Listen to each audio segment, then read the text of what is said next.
todo esto sucede en Nueva York. Más allá de la escala de valores, de la cosa de la apariencia que tienen los gringos, ¿no? Todas esas cosas del dinero, del aparentar, del figurar, de el tener más que el ser, valorar al que tiene y no al que es, ¿no? Ese movimiento de los verbos que tantas veces hemos hablado, ¿no? Se valora más al que tiene y no se le pregunta de dónde, ¿no? Pero ya automáticamente porque tiene pasa a ser un señor, una cosa así, o porque es recomendado de fulano o de perengano.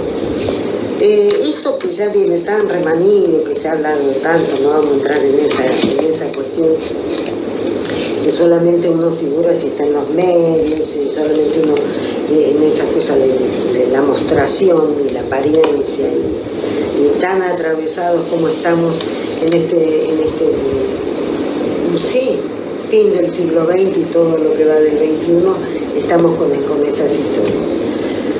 Más allá de eso, y más allá de, digamos, de toda una lectura que podamos llegar a hacer, más sociológica y demás, donde yo me quiero enfocar justamente en la protagonista y en la periodista que le hace el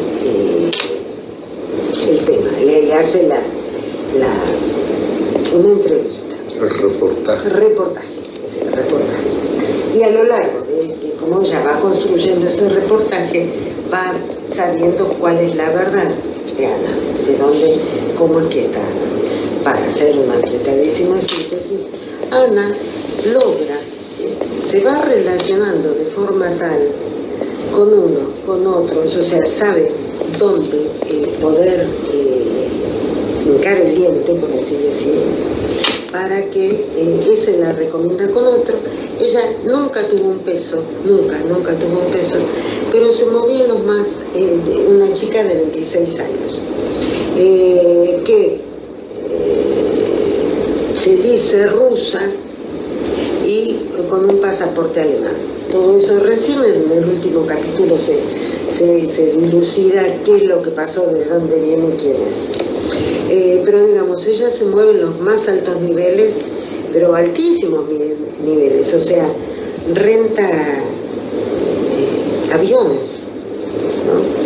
Bueno, se viste en los mejores lugares, las mejores marcas, vive en los mejores lugares, los hoteles, bueno, de primera categoría, vacaciones en Europa, vacaciones en Marruecos, en la India, donde sea, se mueve. Y así ella va moviéndose porque ella dice que quiere quiere hacer una fundación, que incluso así la llama, Fundación Anna Delvey, que Delvey es el apellido de soltera de la mamá, que quiere hacer esa fundación y que para de alguna forma rescatar o darle la posibilidad a aquellos artistas que son realmente buenos, pero que no tienen posibilidad de mostrarse, no tienen posibilidad de exponer y demás. Entonces llega a alquilar un edificio en el mejor lugar de Manhattan, y allí piensa que va a ser no solamente estas exposiciones, sino que van a estar las grandes marcas que mueven el mundo, que el jet set se mueve en eso, con habitaciones para quedarse, porque son no sé cuántos pisos, 5 o 6 pisos, y con restaurantes exclusivos, decorados y diseñados por lo mejor de lo mejor, lo más llamativo, pero para eso ella necesita mucho dinero, y llega casi, hasta le aprueban el préstamo, ¿no?, de no sé cuántos millones de dólares. Ella siempre dice que tiene el justificativo que ella tiene es que ese dinero, ella tiene un fideicomiso, o sea que el padre, que es multimillonario pero que está muy enojado con ella, entonces que le va a dar ese dinero en tanto y en cuanto ella demuestre que realmente sentó cabeza, porque teóricamente para ese padre que ella describe es como un tiro al aire, ¿no? Que dilapidó fortunas y demás, y que el padre es muy duro con ella, y que, bueno. La cuestión es que todos estos se van enganchando, digamos, en toda esta historia, y llega hasta ese punto, ¿no? De que casi lo logra. A raíz de que, yo no me acuerdo bien cómo es, pero hay alguien, ¿no? De todos estos con los que se ha relacionado, medio que la denuncian, entonces le empiezan a investigar y pito y flauta, pero estamos hablando de bancos de primerísimo nivel de Estados Unidos, que ya le daban el crédito reuniones que ella realiza, donde vienen estos tipos que son especialísimos y demás.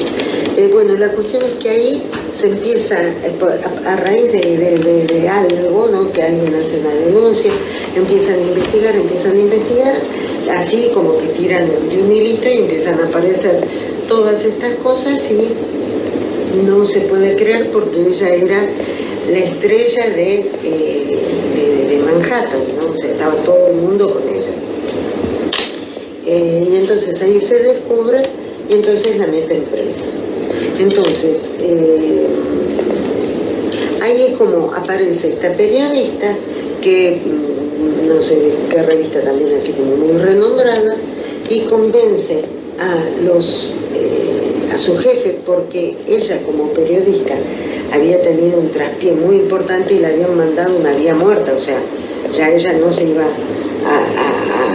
a reformular más, a reponer más de ese lugar que le habían dado y que lo había desperdiciado. Entonces ella dice que haciendo ese reportaje, una entrevista, esta Ana va a poder, ella siente que va a poder recuperar su recorrido, ¿no? Su vida. Cabe destacar que ella está casada y está embarazada.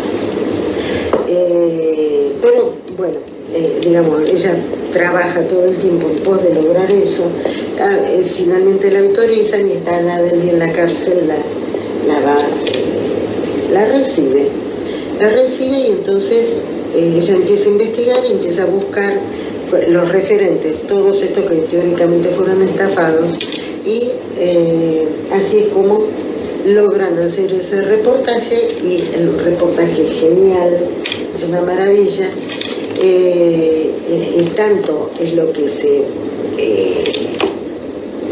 se dispara con todo eso, que a ella la autorizan a ir a buscar la verdadera historia de Ana, buscar al padre, buscar cómo era toda la historia. Entonces ella va y hace todo eso porque ella la convence que vaya a un juicio, porque la periodista convence a Ana que vaya a un juicio, porque de esa forma Ana le dice: yo quiero que el mundo se entere cuál es mi proyecto, qué es lo que yo quiero hacer.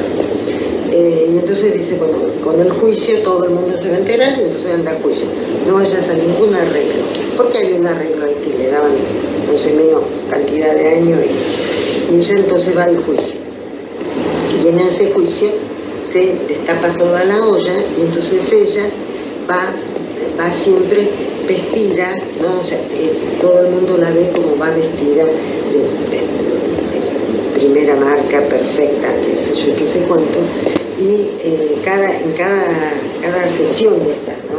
del juicio. Y entonces se va la periodista esta a Europa, ¿no? A Alemania y demás.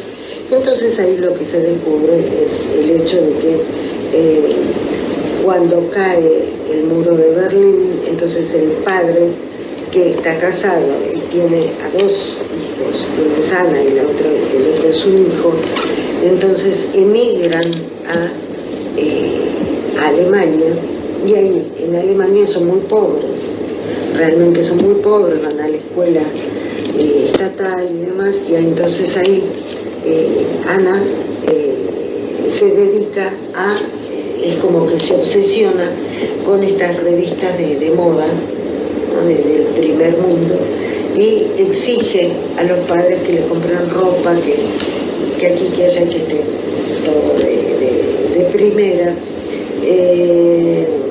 hasta que se va a donde teóricamente se corta el bacalao, digamos, que es Manhattan. Entonces ella viaja y ahí es donde empieza toda esta historia de ir trepando, por así decir. En definitiva, tiene varios cargos, ¿no?, que le hacen, y dos de ellos, que son muy, muy importantes, la absuelven, pero de otros tres, que era por estafa, no, la encuentran culpable. Bueno, esa es la historia, es entretenidísima y es muy, muy buena. Entonces, el punto es, acá vamos a encontrar varias cuestiones. Vamos a encontrar la cuestión delirante. El delirio, nos dice Freud, que es una lectura loca de la realidad. O sea, se toman elementos de la realidad y en esos elementos se arma toda una trama, digamos, y por lo general estos delirios tienen que ver con que el personaje principal, que es el paciente, es aquel que está delirando, es lo máximo, digamos, está en el lugar del ideal, ¿sí? Es lo máximo que le puede suceder, y entonces esa es la construcción que hace de la realidad. Y esa construcción se hace de la realidad cuando la realidad es muy, muy adversa. Cuando realmente es algo muy, muy adverso, entonces se hace esa construcción delirante. Quiero destacar que la construcción delirante no necesariamente tiene que ser de alguien que haya tenido una desestructuración psicótica o que haya tenido...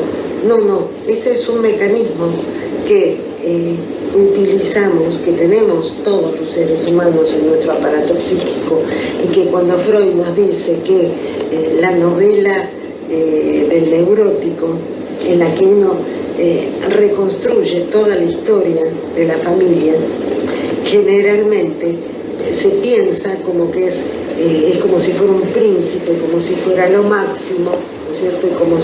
Pero esto es típico de la niñez, ¿no? de esta construcción que se hace. La novela familiar del neurótico, ese es el artículo que nos dice Freud. Y esto tiene que ver porque se estuvo, ¿no? En algún momento uno fue el objeto máximo para esa madre, para ese padre, ¿no? O sea, fue el objeto de deseo, el objeto de amor. Entonces uno es puesto como en ese lugar, ¿no?, del ideal, y entonces de ese lugar del ideal, después uno poco a poco tiene que ir saliendo de ahí, y eso que era el yo ideal, que era lo máximo y perfecto, y uno va a salir andando en la infancia con una escala de valores, o sea, que son los ideales del yo.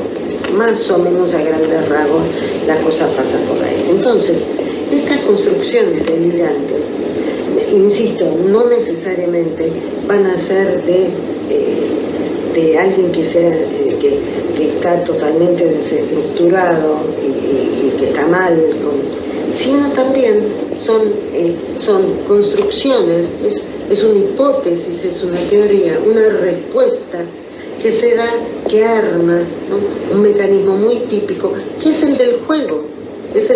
Los chicos, cuando tienen situaciones que son muy difíciles para ellos de sobrellevar, qué sé yo, un hermanito que nace, la mamá que tiene que viajar, o sea, situaciones que para los chicos por ahí, para uno no es tanto, pero para los chicos sí son un tanto fuertes.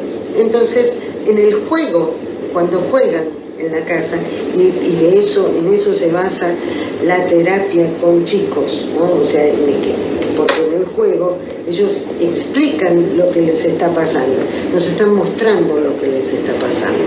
O sea, este mecanismo es muy típico de todo esto. Entonces, nosotros ya acá podemos encontrar que esta construcción delirante que ella hace, que quiere ser la que haga una fundación para rescatar, ¿no?, a estos artistas que no son reconocidos, y todo ese espacio, ¿no?, que va a ser el mejor lugar, lo máximo y demás, eso, y que va a ser su propia fundación.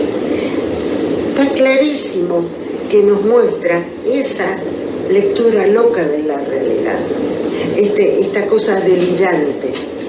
Y justamente todos aquellos porque nosotros lo que tenemos que hacer es distinguir entre lo que es la locura de lo que es una desestructuración, por ejemplo, psicótica, o sea, una desestructuración mal. La locura es una lectura de la realidad que la podemos mover en el mismo eje, como Freud hace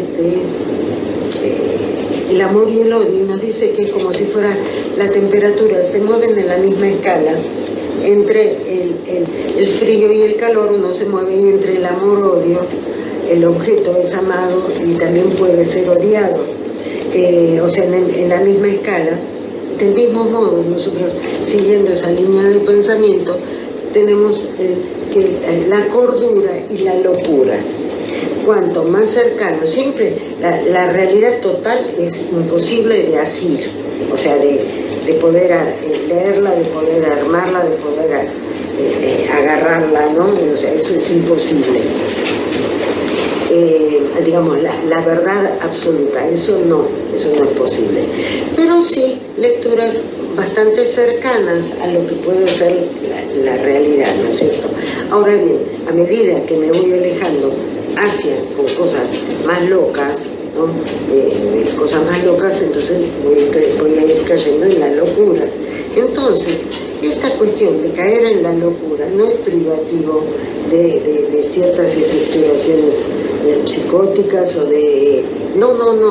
Esto implica un moverse en ese recorrido, porque nosotros vemos en Ana que ella estaba muchas veces parada en la realidad, y muchas veces cuando ella se confrontaba con que le había hecho cosas que habían lastimado a alguien, alguna amiga de ella o alguna situación, o en el lugar donde ella estaba, ella empezaba a llorar, ¿no? Y evidentemente veía cuál era la realidad. Sin embargo, se recomponía y se reconstruía en aquella fachada que a ella en aquel personaje que ella había construido que quisiera ser. Entonces, tenemos que, típico de aquella persona que siente que tiene como una misión para cumplir en la vida, ¿no?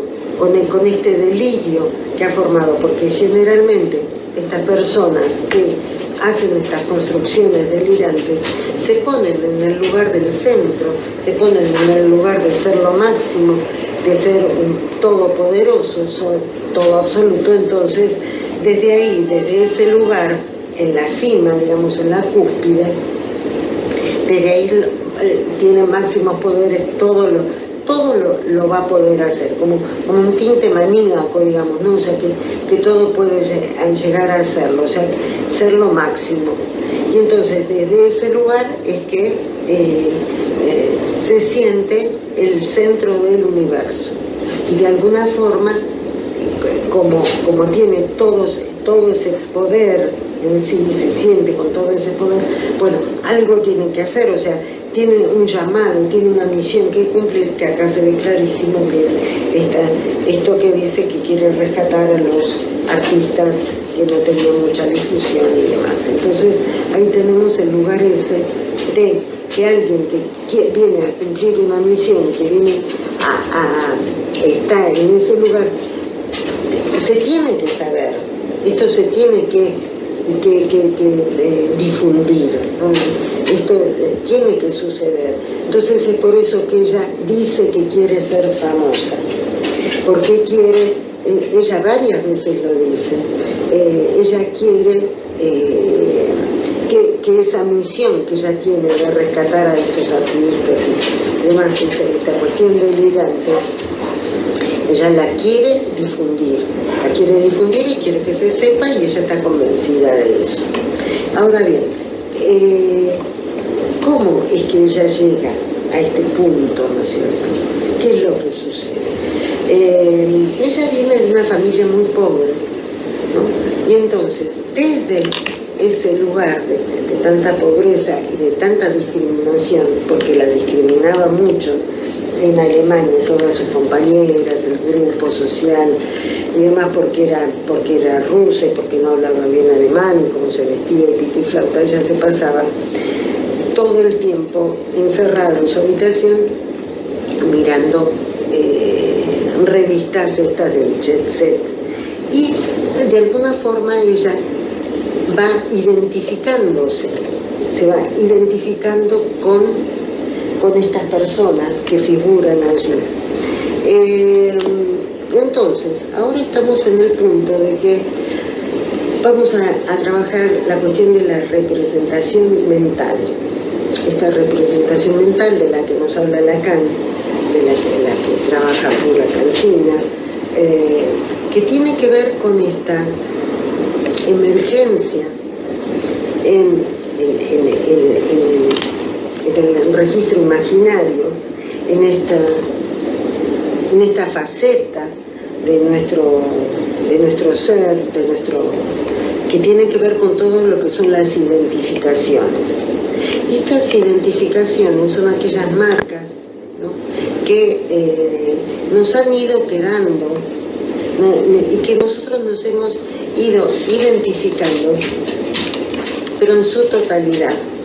O sea, es como que de alguna forma, por ejemplo, muchas veces nos dice Freud que si nosotros vemos cuando algo no anda bien, de pronto podremos llegar a entender cómo es el funcionamiento normal, digamos, por así decirlo. Y entonces encontramos, por ejemplo, que en las personalidades múltiples, ¿sí?, muchas historias hay, incluso uno lo ha escuchado en el consultorio, lo he escuchado en las supervisiones, ¿no?, esto de que son diferentes personalidades y realmente se sienten, viven así, ¿sí? Tienen una identificación total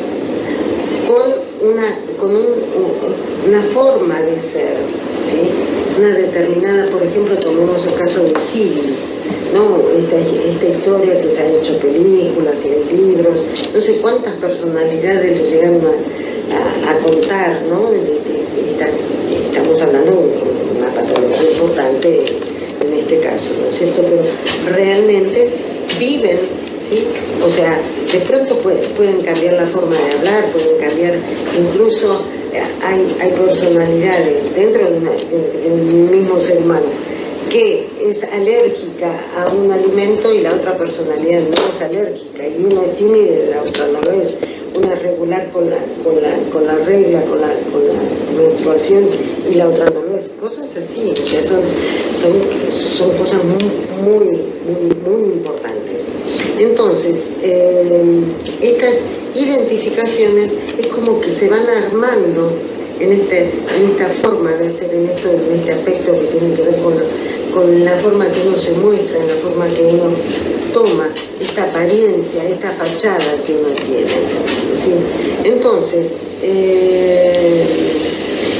que en la desestructuración emerge una determinada personalidad que incluso puede hablar mal de la otra personalidad con un terapeuta. Nosotros, para poder entender un poquito esto, porque no es de lo más sencillo lo que estoy hablando, si nosotros hacemos la metáfora de fotografía, por ejemplo, si uno queda muy marcada por un pariente, un tío, por una tía, o por un maestro, o toma cosas de un padre, o toma cosas de la madre, o de un hermano, van quedando, que son como fotografías, por poner una metáfora, digamos, ¿no? Son como si fueran fotografías, ¿sí? Son todas fotografías, y si uno le pasara un hilito, ¿no? Las enhebrara todas, ¿no? Pasara un hilo conductor, quedarían todas organizadas, todas armadas, y de cada una, estando agujereada justamente esa foto, o sea, esa posibilidad de que haya algo del orden de la falta, haya algo del orden de que todo no se puede, digamos. Entonces, bueno, esos rasgos, ¿sí? esas características van a formar parte de uno, y son esas identificaciones que uno tiene, que se camina como el tío Juan, o la misma sonrisa que la mamá, o la mirada del padre, ¿no? Eso que hablamos todos los seres humanos. Bueno, eso es así, o sea, nos pasa eso a todos. Pero cuando uno, en cuestiones de desestructuraciones, es como si ese hilo conductor, que es el uno, es el ser de uno, ¿no es cierto? Es ese hilo conductor, es la subjetividad propia. Es como si ese hilo se aflojara y a la superficie emergieran diferentes fachadas, estas que digo, emergieran, y esto es lo que explicaba que se daba en estas personalidades múltiples. Esto es lo que pasa con esta muchachita, que de pronto hay una de las escenas, y creo que es al principio, cuando la periodista va poniendo, ¿no? en una pared todas las fotografías que ha encontrado de ella, y dice, pero ¿cuál es Ana? ¿No? Porque acá está mal vestida, está triste, no sé qué, y acá está hecha una diosa, y es maravilloso como está, y allá está no sé cómo, y así, acá intelectual, allá no sé qué, sofisticada. Y entonces ella va tomando los testimonios de las personas que se relacionaron con ella, y todos dicen, no, era divina, era tan inteligente, tan inteligente. Otros decían, no, era sí, muy simpática, pero era tan tonta. No. Manolo con su, que afortunadamente ahí queda nomás en el ruido. Entonces, y otros decían cosas diametralmente opuestas. Otros decían, no, como ella, cómo llevaba la ropa, cómo se comportaba, pero no es que ella fingía. Lo que quiero que se vea es que no es que ella fingía. Por eso los convencía a todos, porque ella era ese rol que estaba jugando. Ella era esa, como hablábamos de estas diferentes personalidades, personalidades múltiples. Entonces, ella era todos esos, y era muy inteligente y sabía cómo mover las piezas, digamos, como para lograr su objetivo, aquel que era de formar esta fundación y conseguir todo el dinero. En los últimos capítulos ella dice, yo estuve así de lograrlo, casi más lo logro, pero por culpa de ustedes no lo logré. No, o sea, ella siempre en ese lugar de lo máximo. Entonces, ¿por qué pasa esto? ¿Por qué le pasó esto a Ana? Le pasó porque lo dice la madre. La madre, rusa, ella viviendo en Alemania, dice, bueno, me salió así. En cambio él, el hijo, ay no, es un sol. Él es inteligente, bueno, lindo, así, ya sano, ya desde chiquito era así, más grande, no sé qué. Ella no. Dolor de cabeza total. No, insoportable, siempre encerrado, siempre exigiendo, siempre. ¿Y qué le voy a hacer? Salió así, me salió así, ¿qué le voy a hacer? El padre incluso también, mal, no quiero saber nada, no, fíjese cómo nos viene a arruinar la imagen que tenemos acá en Alemania.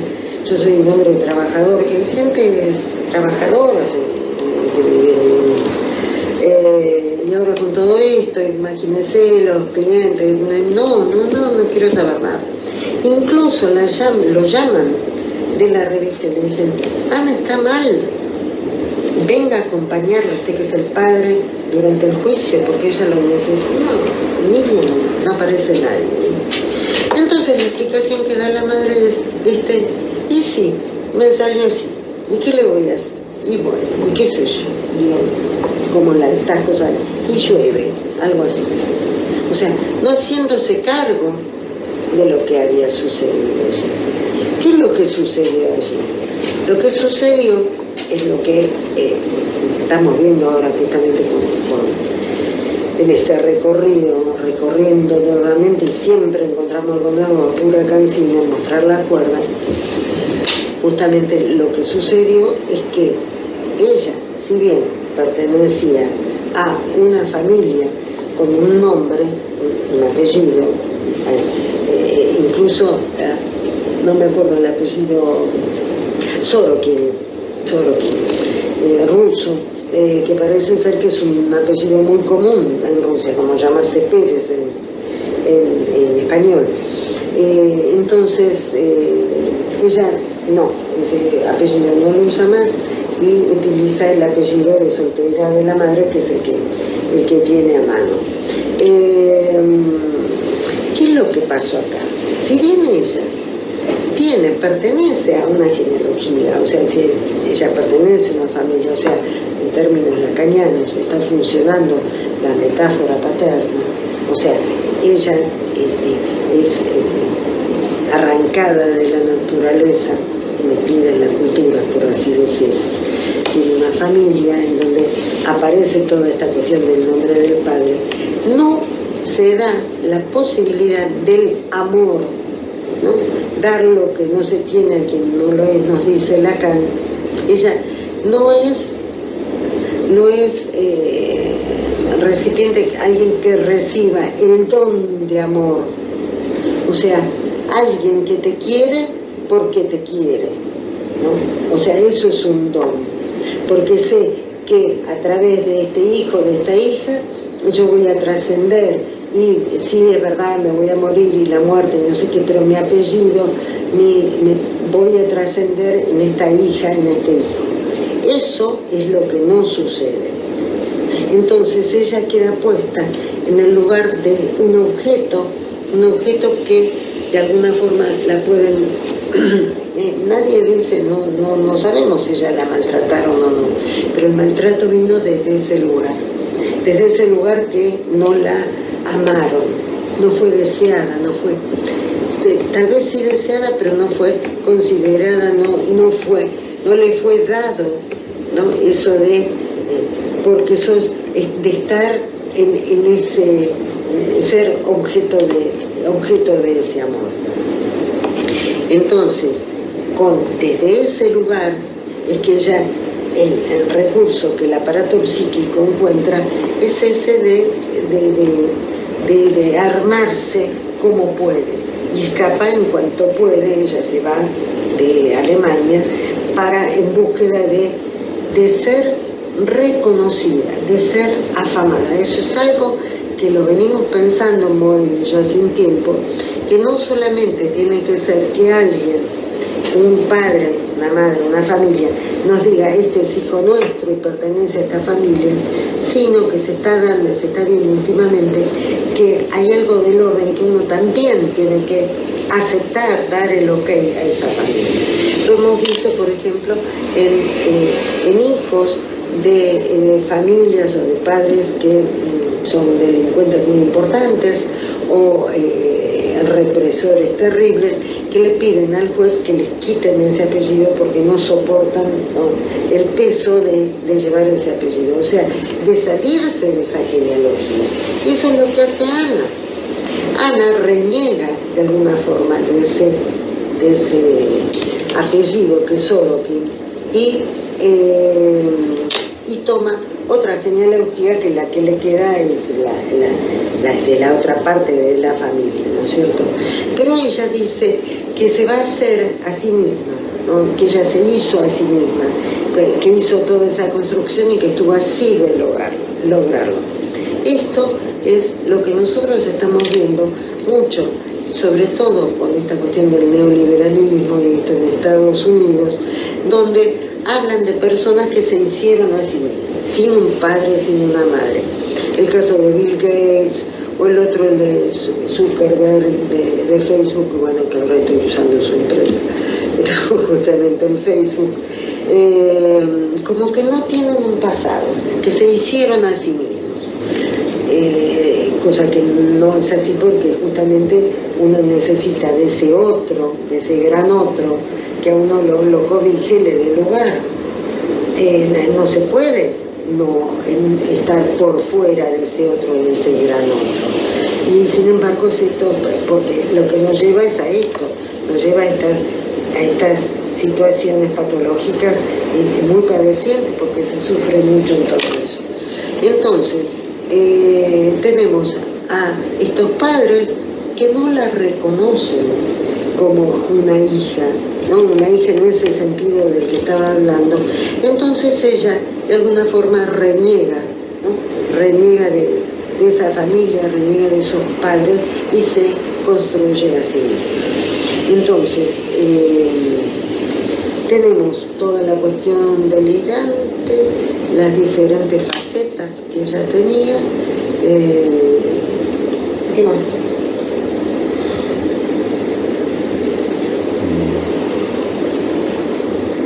No sé si quiera tocar la cuestión de la periodista. Ah, cierto, sí, muy importante. Todo esto, yo hacía mención,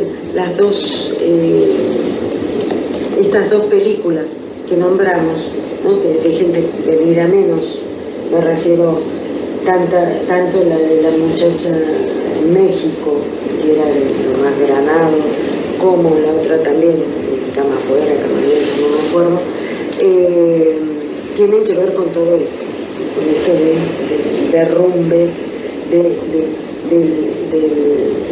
del mundo que uno se arma, que si es muy ficticio se derrumba, ¿no es cierto? ¿Qué es lo que pasa con la periodista? Esta periodista, gracias por recordarme. Entonces, esta periodista, que dijimos había tenido un traspié, que ahora estaba casada, estaba teniendo un hijo, y se empeña, está muy empeñada en lograr el reportaje y trabaja muchísimo. Incluso cuando ella escribe el reportaje es el momento cuando ella está pariendo, o sea, es el mismo día, lo hace en paralelo, digamos. Entonces ella va a parir, incluso viaja a Alemania estando todavía amamantando a su bebé. ¿Qué es lo que tenemos? Hay, sobre todo en el primer capítulo, porque tenemos que Ana va a ir cambiando de color de pelo. En un primer momento va a tener un pelo castaño, ¿no? Una cosa así, marroncito, por así decir. Luego, cuando ella es la estrella de Manhattan, va a ser rubia, y después se va a poner el pelo rojo, casi naranja. Pero cuando ella está en la cárcel y le hacen los reportajes a esta periodista, tienen el mismo color de pelo. La única diferencia que hay entre una y otra es que Ana usa anteojos. Pero hay escenas, que calculo que esto fue un recurso que utilizó el director, escenas donde están puestas de perfil una frente a la otra y son muy similares, pero muy similares. Entonces, ¿qué es lo que podemos pensar? ¿Por qué esta mujer? Es como si nos estuvieran diciendo que algo de la historia de Ana es porque la periodista es como 10 años mayor que Ana. Ana tiene 26 y sí, la periodista debe tener 30 y pico.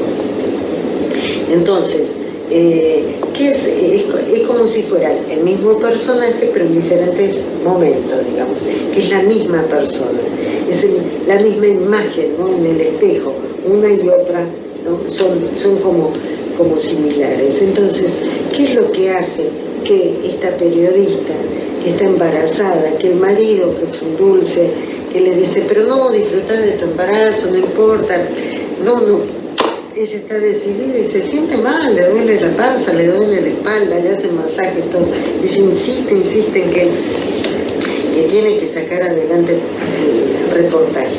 Entonces, tenemos eso, ¿no?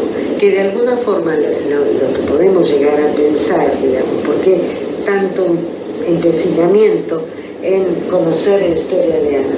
Porque de alguna forma era su propia historia. De alguna forma ella se estaba buscando a sí misma. De alguna forma algo de Ana, ella se sentía que era parte de ella, ¿no? Entonces, ¿un anhelo? ¿Perdón? ¿Anhelo? Lo que estábamos hablando al principio, no sé si ponerlo como objeto de deseo. Lo que ella quería era saber quién era.